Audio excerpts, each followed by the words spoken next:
गंभीरा भविष्यति रात्रि नीनास्यो वर्णसंयुक्तया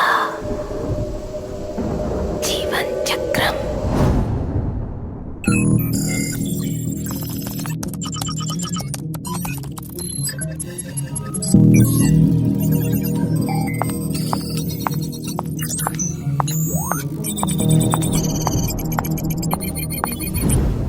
Are you sure? तुम्हारी आखिरी टीम जो इस फील्ड में सर्वे के लिए गई थी, उनके 5 लोग इसी एरिया से गायब हुए थे।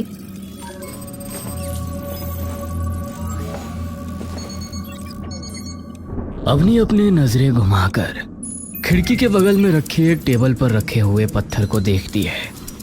अवनी मेघा की तरफ देखती है और उसके कंधे पर हाथ रख देती है। डोंट वरी, अब की बार मैं हूँ तुम्हारे साथ, कुछ नहीं होने दूंगी।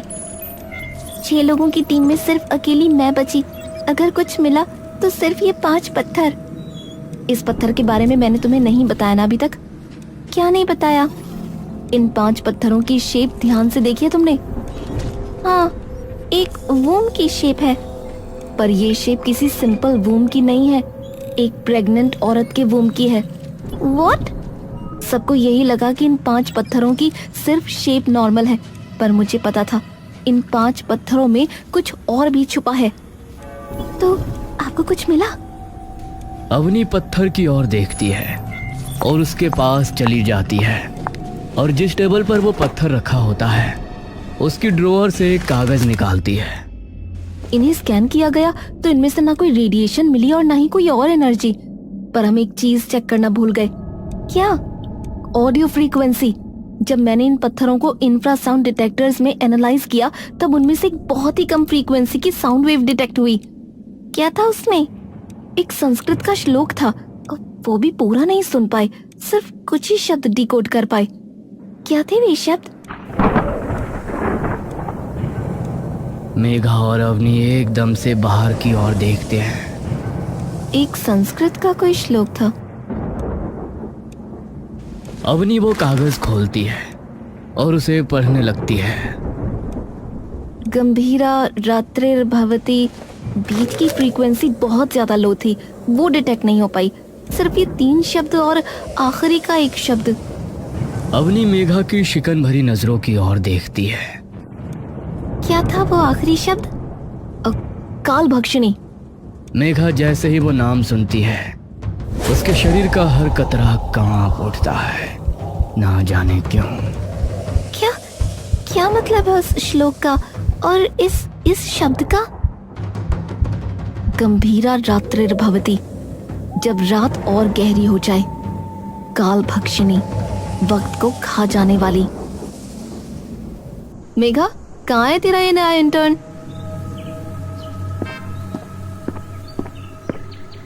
आ गया मैम, आ गया। इंटर्न तुम हो, हम नहीं, जो तुम्हारा वेट करेंगे। You should be on time. I am so sorry ma'am, वो मैं मंदिर में माथा टेकने के लिए रुक गया था। अवनी एकदम से राहुल की ओर देखती है। तुम भगवान को मानते हो?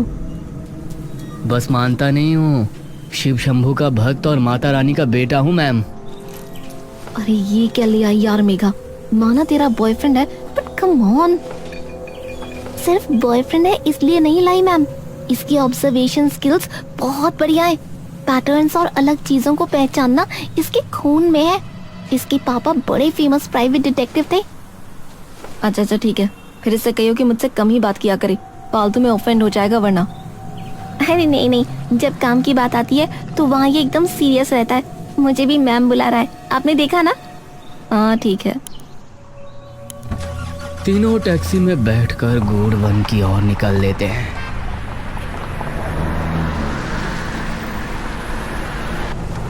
राहुल, एक सवाल पूछूं? जी मैम, पूछिए ना। तुमने यही रिसर्च क्यों ज्वाइन की? तुम तो इतने अच्छे कॉलेज में हो, डॉक्यूमेंट्री तो और किसी चीज पर भी बना सकते हो। बना तो सकता हूँ, पर मेरे लिए ये ज़्यादा इंटरेस्टिंग है क्योंकि इसमें कुछ नया है। क्या पता कोई नई कहानी मिल जाए, क्या पता कोई नई महागाथा मिल जाए, क्या पता कोई नया भगवान मिल जाए। अवनी कुछ देर राहुल को मुस्कुराकर एक अजीब सी नजरों से देखती रहती है। जुनून है अभी नई चीजों का, कुछ अलग करने का है ना। उम्मीद करती हूँ तुम्हारे मन में हमेशा यही जुनून बना रहे, क्योंकि उम्र का तकाजा ऐसा है कि एक वक्त पर सिर्फ पुरानी बातें याद रहती हैं। राहुल चुपचाप अवनी को देखता रहता है। गाड़ी जंगल के बीचों बीच एक सुनसान सड़क पर आकर रुकती है। तीनों गाड़ी से उतरते हैं। अवनी अपनी जेब से निकालकर कुछ पैसे ड्राइवर को दे देती है। शुक्रिया भैया।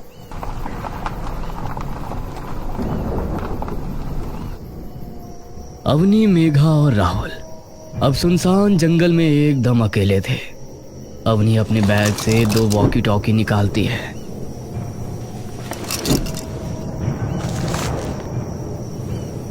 इन्हें अपने पास ही रखना और ज्यादा दूर मत निकल जाना, स्पेशली राहुल। तुमने ये कभी किया नहीं है, इसलिए बता रही हूँ। अवनी, वैसे हम यहाँ सुबह भी तो आ सकते थे ना, फिर अभी क्यों आए? और एक बात मैम, और जो मुझे पूछनी थी, आमतौर पर ऐसे रिसर्च में टीम बहुत बड़ी होती है, लेकिन हमारी टीम में सिर्फ 3 लोग हैं, क्यों? सबसे पहले तो ये कि हम रात को इसलिए आए हैं क्योंकि जैसा कि मैंने तुम्हें बताया, उस पत्थर में से कुछ आवाजें कैप्चर की गईं, जो कि संस्कृत का एक श्लोक था, जिसमें ये कहा गया था कि जब रात और गहरी हो जाएगी, तो इसीलिए रात को ही आना चाहती थी मैं। शायद कुछ ऐसा दिख जाए जो हमें दिन में ना दिखे। और तुम्हारे सवाल का जवाब, ये कोई ऑफिशियल रिसर्च नहीं है। जब लास्ट टीम के 5 मेंबर्स नहीं मिले तो इस रिसर्च को बंद कर दिया गया था। सिर्फ मैं और मेघा ही थे जिन्होंने बाद में ये रिसर्च जारी रखी थी, तो इसीलिए। ओह ठीक है। और कुछ? राहुल और मेघा दोनों नाम में गर्दन हिला देते हैं। Alright then. बोलिए शिव शंकर भगवान की। अवनी और मेघा एकदम से अपने होठों पर उंगली रखती हैं। जागरण में नहीं आए तुम? मैम, किसी भी शुभ काम से पहले भगवान को याद कर लेना चाहिए। इससे पहले जो टीम आई थी ना, वो पूजा पाठ ही करके आई थी। राहुल कुछ नहीं बोलता। तीनों आसपास ही रहना, ज्यादा दूर मत जाना। कोई भी ऐसी चीज जो लगे कि अलग है, contain it and capture it. Rahul अपने बैग से अपना हैंडी कैम निकालता है और उसे ऑन कर लेता है। तीनों जंगल के अंदर निकल जाते हैं। जंगल बहुत ही घना और सुनसान होता है। तीनों धीरे धीरे जंगल की दूरतम गहराई में जाने लगते हैं, जहां बिच्छुआ, हिगोट और कई झाड़ियां घनी होती जा रही थी। रुको, क्या हुआ? यही है ना वो जगह? अपनी अपने पीठ पर टंगे बैग में से एक नक्शा निकालती है और खोल कर देखती है, जिस पर गूढ़ वन लिखा होता है। ठीक कहा। अब एक काम करो, तुम दोनों उस तरफ जाओ और देखो, मैं इस तरफ जा रही हूँ। सेफ नहीं है अवनी, इतनी रात को अकेले ऐसे सुनसान जंगल में। अरे तू चिंता मत करना यार, तुम जाओ। एरिया ज्यादा बड़ा नहीं है, तो कवर करने में टाइम नहीं लगेगा। ठीक है, ध्यान से करना जो भी करोगे आप। तुम भी, और ज्यादा दूर मत जाना, वरना वॉकी की रेंज नहीं पकड़ेगी। ठीक है। मेघा और राहुल दाईं तरफ और अपनी बाईं तरफ निकल जाती है। मेघा और राहुल एक दूसरे का हाथ पकड़कर धीरे धीरे आसपास की सारी जगहों की छानबीन करते जा रहे थे। मुझे तो ये समझ में नहीं आ रहा कि हम ढूंढ क्या रहे हैं मैम। मेघा एकदम से राहुल की ओर देखती है। अब तो अवनी भी नहीं है, तो मुझे क्यों मैम बुला रहे हो तुम? अरे पर काम तो कर रहे हैं ना। बेब प्लीज ना, मत बुलाओ। अच्छा ठीक है मेरी जान। मेघा उसकी तरफ मुस्कुराती है। ये हुई ना कुछ बात। मेघा और राहुल आगे जाने लगते हैं।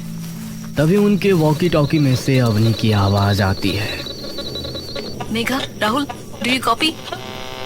मेघा अपना वॉकी का बटन दबाती है। कॉपी। कुछ दिखा? Not yet. Alright, over. तभी मेघा को सामने से 2 सफेद परछाइयां एकदम से तेजी से गुजरती हुई दिखती हैं। मेघा गहरी सांस लेकर पीछे हट जाती है। कर्पूर गौरम करुणावतारम संसार सारम भुजगेंद्रहारम। राहुल वो आवाज सुन इस कदर मंत्रमुग्ध हो जाता है कि कब उसका हाथ मेघा के हाथ से छूट जाता है, इस बात का उसे खुद अंदाजा ही नहीं लग पाता।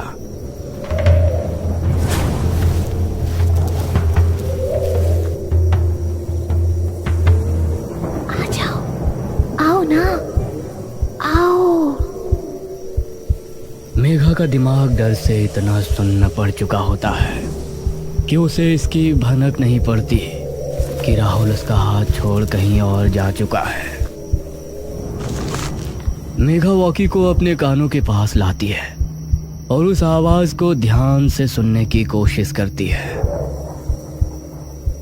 बेटी, आ जाओ ना, आओ, यहाँ तुम्हें कुछ नहीं होगा।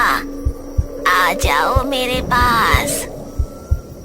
मेघा की आंखें डर के मारे चौड़ी खुल चुकी होती हैं, लेकिन ना चाहते हुए भी उसके पैर उन परछाइयों की ओर बढ़ने लगते हैं।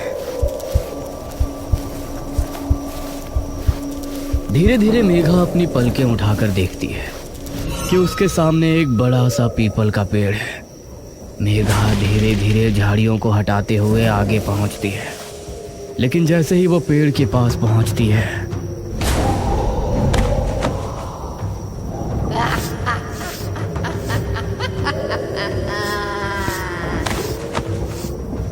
ये मैं कैसे? ये तो मैं हूँ। मेघा कांपती बिखरी सांसों से रोना शुरू कर देती है।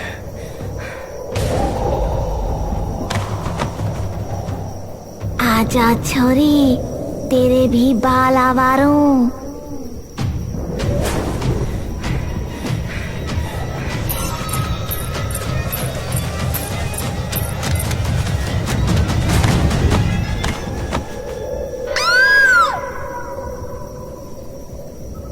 राहुल मंत्र की ओर बिना कुछ सोचे समझे जा रहा होता है कि तभी उसे अपने सामने एक अग्निकुंड दिखता है, जहां एक मर्द औरत के लिबास में कुंड के सामने बैठा है।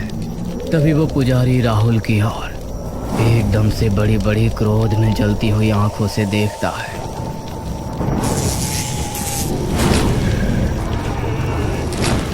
राहुल का शरीर मानो एकदम से बेजान हो जाता है। राहुल वहीं बिखर कर गिर जाता है और जैसे ही वो गिरता है, वो पुजारी जोर से अपनी दैत्य ध्वनि में चिल्ला उठता है, स्वाहा! आहुति संपन्न हुई। अवनी अपने वॉकी टॉकी पर राहुल और मेघा से बात करने की बहुत कोशिश कर रही होती है। Megha, Rahul, do you copy? दूसरी तरफ कोई आवाज नहीं आती। Damn it! अवनी उन्हें ढूंढने के लिए पीछे मुड़ती है कि तभी उसे मेघा के चिल्लाने की आवाज आती है। अवनी मुड़कर उस आवाज की ओर देखती है। जैसे ही वो आवाज के करीब पहुंचती है,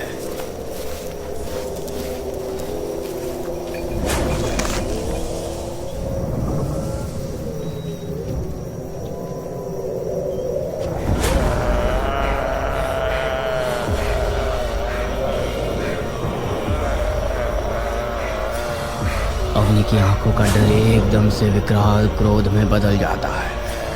अवनी बिना कुछ सोचे समझे सीधे मेघा की ओर दौड़ पड़ती है।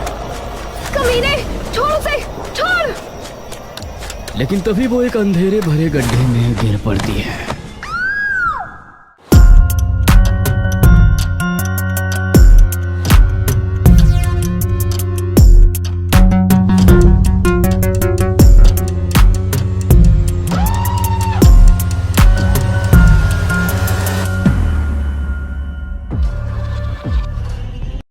तो दोस्तों, कैसी लगी आपको ये कहानी? अपना फीडबैक हमें कमेंट बॉक्स में जरूर लिखकर बताएं। और अगर आपने अब तक हमारे चैनल को सब्सक्राइब नहीं किया है तो जल्दी से कीजिए, क्योंकि आगे क्या होने वाला है वो सबसे पहले आप तक पहुंचता रहेगा नोटिफिकेशन के जरिए। और हां, बेल आइकन को दबाना मत भूलना ताकि आप एक भी सस्पेंस या हॉरर अपडेट मिस ना कर पाएं। दिल्ली के एक पुराने इलाके में एक होटल था, होटल अंशिका। बाहर से देखने में सब कुछ सामान्य लगता था, लेकिन उसके अंदर एक ऐसा राज छिपा था जिसे जानने की हिम्मत कोई नहीं करता था। उस होटल का एक कमरा नंबर 13 लोगों के बीच डर का कारण बन चुका था। कहते हैं जो भी उस कमरे में गया वो कभी वापस नहीं आया। एक रात रोहित नाम का एक लड़का वहां पहुंचा। वो एक वीडियो क्रिएटर था और उसे ऐसी जगहों पर जाकर सच दिखाने का शौक था। उसे भूत प्रेत पर बिल्कुल विश्वास नहीं था। उसे लगता था कि ये सब सिर्फ लोगों की बनाई हुई कहानियां हैं। सर, आप कोई और कमरा ले लीजिए। वो कमरा ठीक नहीं है। वहाँ पहले भी अजीब घटनाएं हो चुकी हैं। लोग रात में चिल्लाते हुए सुने गए हैं। प्लीज़ सर, मेरी बात मान लीजिए। तो आज हम हैं उस कमरे में जिसे लोग भूतिया कहते हैं। सच क्या है ये आज पता चल जाएगा। रात गहराती गई और जैसे ही घड़ी ने 12 बजाए, माहौल अचानक बदलने लगा। कमरे की लाइट टिमटिमाने लगी और दरवाज़ा अपने आप बंद हो गया। हवा ठंडी हो गई, जैसे कोई अदृश्य चीज़ कमरे में मौजूद हो। रोहित धीरे धीरे शीशे के पास गया, लेकिन जैसे ही उसने खुद को देखा, उसकी सांसें थम गईं। कौन है वहां? ये क्या है? कोई है यहां?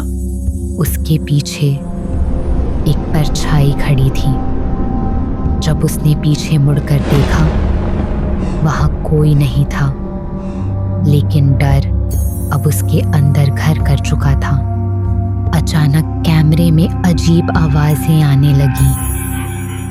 तुम यहाँ क्यों आए? तुम्हें नहीं आना चाहिए था। अब तुम भी यहीं रहोगे हमेशा के लिए। रोहित ने स्क्रीन की तरफ देखा और उसकी चीख निकल गई। बचाओ, बचाओ, बचाओ, बचाओ। कैमरे में एक लड़की दिखाई दे रही थी जो उसके बिल्कुल पीछे खड़ी थी। उसकी आंखें काली थीं और चेहरा खून से भरा हुआ था। अगली सुबह जब होटल का मैनेजर डरते हुए दरवाज़ा खोलता है तो कमरा खाली मिलता है।